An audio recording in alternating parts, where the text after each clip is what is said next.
एक तरफ भारतीय जनता पार्टी की तरफ से ऐलान होना कि दिल्ली चले जाएं नीतीश कुमार, तो वहीं दूसरी तरफ नीतीश कुमार के सिपाही ने एक ऐसा ऐलान कर दिया है जिसने बीजेपी की सिट्टी बिट्टी गुल कर दी है।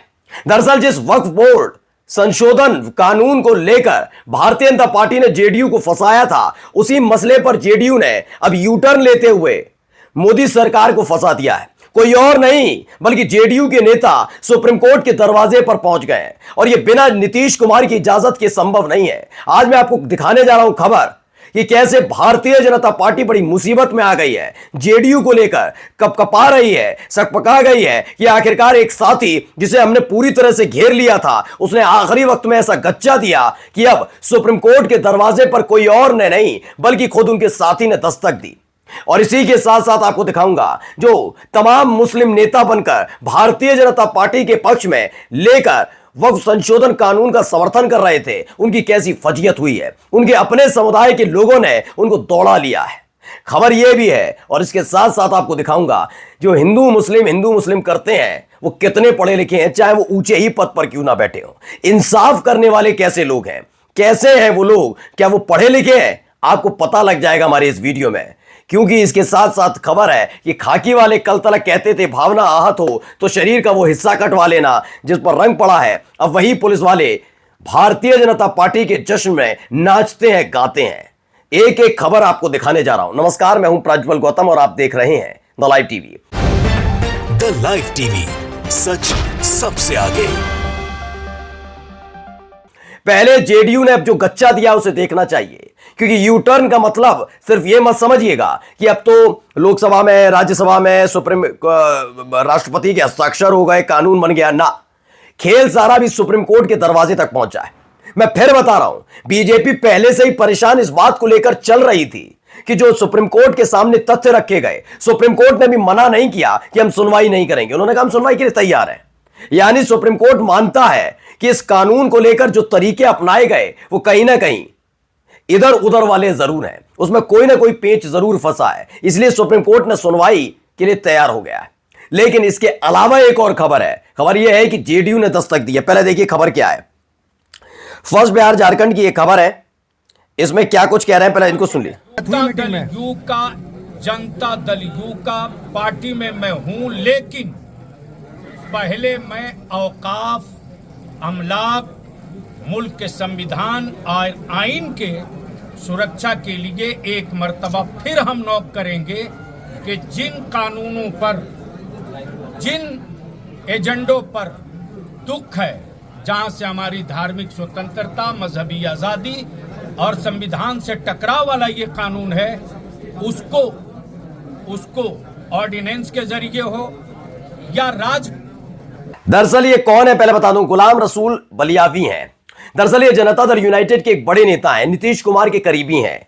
वक्फ संशोधन विधेयक का जैसे ही समर्थन जेडीयू की तरफ से किया गया था, उसके बाद से नाराज चल रहे हैं। तमाम मुस्लिम नेताओं ने साथ छोड़ा, लेकिन गुलाम रसूल बलियावी ने अभी तक जेडीयू को छोड़ा नहीं है। वो जेडीयू के अंदर रहकर ही वक्फ संशोधन विधेयक का, कानून का विरोध कर रहे हैं। और अब जब एक दिन पहले ये ऐलान किया, सलाह दी नीतीश कुमार को कि आप उप प्रधानमंत्री बन जाइए या फिर कन्वीनर बन जाइए एनडीए के, वहां चले जाइए। उसके बाद से जेडीयू ने मोर्चा खोल दिया। इससे पहले ही मैंने आपको दिखाया था कि जनता दल यूनाइटेड के नेताओं ने सुप्रीम कोर्ट का दरवाजा खटखटा दिया है। कुल मिलाकर फंसती नजर आ रही बीजेपी, क्योंकि उसके अपने एक बड़ी सी बैसाखी ने उनका साथ छोड़ दिया है। अब ये तस्वीर भी देखिएगा क्या हो रहा है, मैं बताता हूं। चलो मैं मुबारकबाद देता हूँ। चलो ठीक है, आज नहीं कल इसको भी समझ में आएगा। चाचा को भी शुक्रिया अदा करता हूँ। चलो बहुत शुक्रिया, चलो ठीक है। तो दरअसल मैं बता दूं ये क्या हो रहा है, आपको तो पता ही है। कई तरह के हालात वहां पर बनते हुए नजर आ रहे हैं कि भारतीय जनता पार्टी समर्थित कुछ ऐसे मुस्लिम नेता, या यूं कहा जाए वो अपनी कम्युनिटी नहीं, मतलब मुस्लिम नेता, सबने देखा भारतीय जनता पार्टी और तो और गोदी मीडिया चला रही थी। वक्फ संशोधन जब बिल लोकसभा राज्यसभा में रखा गया, मुसलमान कितने खुश हैं, ताली थाली बजा रहे हैं, गले मिल रहे हैं, लड्डू बांट रहे हैं, उनमें से ऐसे लोग भी हैं। लेकिन जब वो अपनी मुस्लिम कम्युनिटी में जाकर इसको लेकर माहौल क्रिएट करने की कोशिश करें, क्योंकि उसका राजनीतिक फायदा उनको हो जाए सरकार की तरफ से, इसलिए वो करने की कोशिश कर रहे हैं। लेकिन कैसे वो अपने ही समुदाय की तरफ से लताड़े और खदेड़े जा रहे हैं, देखिए। अभी एक और देखिए। चाहिए प्रतिक्रिया देखिए यहाँ पे एक और कार्यक्रम इन्होंने किया आगे जाकर।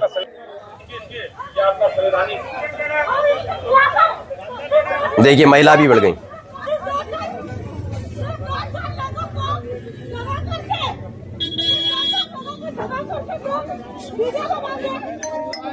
दरअसल हुआ क्या है कि सरकारी आदेश पर कहा गया कि हिंदू तो नहीं मुसलमान वर्ग के लोग जाएंगे और ये बताएंगे कि मोदी ने कितना जबरदस्त काम किया है मुसलमानों के पक्ष में, लेकिन मुस्लिम समुदाय के लोग इसे पसंद नहीं कर रहे हैं। अब अपने ही समुदाय के वो लोग जो बीजेपी के गुणगान करने के लिए उनकी बस्ती में पहुंच रहे हैं उनको ऐसे खदेड़ा जा रहा है, तो अपने आप समझ लीजिए मुसलमान इस बात को लेकर कितना खुश नजर आ रहा है।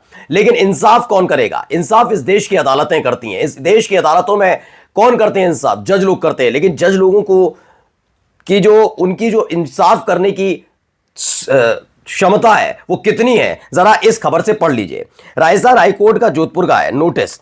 ये नोटिस बताया गया, नोटिफाइड किया गया, एक रिटन एग्जाम हुआ था जिससे प्रमोशन किया जाएगा, लेकिन इसमें बताया गया कि रिटन एग्जाम जो दिया गया वो तीनों ही जज पास नहीं किया। 8-9 मार्च को ये हुआ था, डिक्लेयर किया था under not found suitable. Not found suitable का मतलब 3 जजों थे और जो जज थे जिन सब ने एग्जाम दिया था कि हम प्रमोशन पाएंगे, जब वो अपनी परीक्षा में बैठे, जज से रिलेटेड परीक्षा ही होती है प्रमोशन के लिए, उसमें फेल हो गए। गोविंद प्रताप सिंह लिखते हैं गजब हो गया भाई, राजस्थान हाईकोर्ट में जजों के प्रमोशन के लिए एग्जाम हुआ, लेकिन हुआ यह कि कोई भी जज प्रमोशन के लिए हुए टेस्ट में पास ही नहीं हुआ। अब इनसे उम्मीद जताएंगे क्योंकि आप दिन भर कानून की किताबें नहीं पढ़ रहे थे कुछ और किताबें, शायद इसीलिए आपके दिमाग में उस समय यह नहीं होगा कि जो सवाल आए वो क्या है। अब इनको भी देख लीजिए, ये वाकई लाइव लॉ की खबर मैंने कल भी दिखाई थी, लेकिन ये देखिए, ये देश के सर्वोच्च न्यायालय के मुख्य न्यायाधीश रह चुके हैं दीपक मिश्रा जी। ये भी इसी बात में एक्सपर्ट रहे। एक्सपर्ट ये है कि इन्होंने 451 पैराग्राफ लिखे, एक था पूरा का पूरा आर्टिकल, 451 पैराग्राफ थे। उनमें से क्या हुआ, उस फैसले के 451 में से 212 पैराग्राफ इन्होंने कॉपी कर लिए। ये इनकी उपलब्धि है, 212 पैराग्राफ कॉपी करने की उपलब्धि है। हमारे देश के न्यायाधीश हैं, जज हैं, ऐसे लोगों के हवाले रही हमारी न्याय व्यवस्था है। ऐसे लोगों की न्याय व्यवस्था हमारे इनके हवाले, जो हमें न्याय देंगे, इंसाफ दिलाएंगे, जो सिर्फ देखकर ही कुछ लिख पाते हैं, अनदेखा करके नहीं। देखिए, यह है पूर्व सीजेआई दीपक मिश्रा। सिंगापुर की सर्वोच्च अदालत कोर्ट ऑफ अपील ने दीपक मिश्रा पर गंभीर आरोप लगाया। अदालत का कहना है कि मिश्रा जी ने एक फैसले के बड़े हिस्से के 2 अन्य फैसलों से सीधे सीधे कॉपी पेस्ट कर दिया। 451 पैरा में कम से कम 212 पैरा पूरी तरह से कॉपी पेस्ट किए गए थे। जिन 2 मामलों से पैरा कॉपी पेस्ट किए गए थे उनका सीधा कनेक्शन तीसरे केस से था, उस केस से था ही नहीं, और ये इनकी उपलब्धि है। और इन्हीं के साथ बोलो अंधभक्तों जय, इनके जयकारे लगाइए। चलिए अगली खबर आप देखिए क्या चल रहा है यहां पर।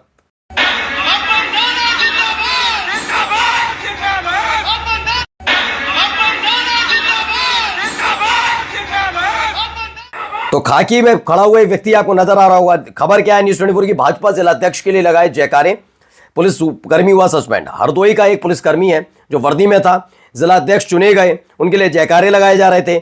अचानक से वो पुलिसकर्मी के अंदर भी अपनी पार्टी का आ गया होगा कि हम भी तो बीजेपी वाले हैं, तो चीखने लगे, चिल्लाए, और होना भी चाहिए।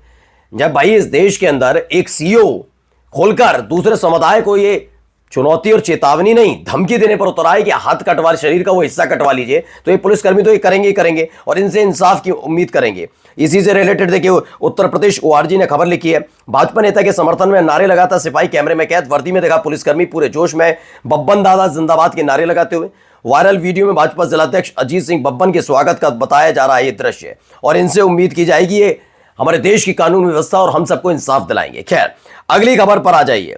यह खबर आई है, इंडिया इस बात के लिए गवाह है 84% कम्युनल राइट्स बढ़े हैं 2024 में। यह रिपोर्ट बताती है, यह CSSS है, उसने रिपोर्ट की कि 49 में से 49 ऐसे कम्युनल राइट्स थे जहां पर बीजेपी इस समय रूलिंग पार्टी में है। यह सोचिए CSSS का है कि भाजपा शासित राज्य में सबसे ज्यादा कम्युनल राइट्स हुए, यानी कि कम्युनल राइट्स का मतलब सांप्रदायिक दंगे।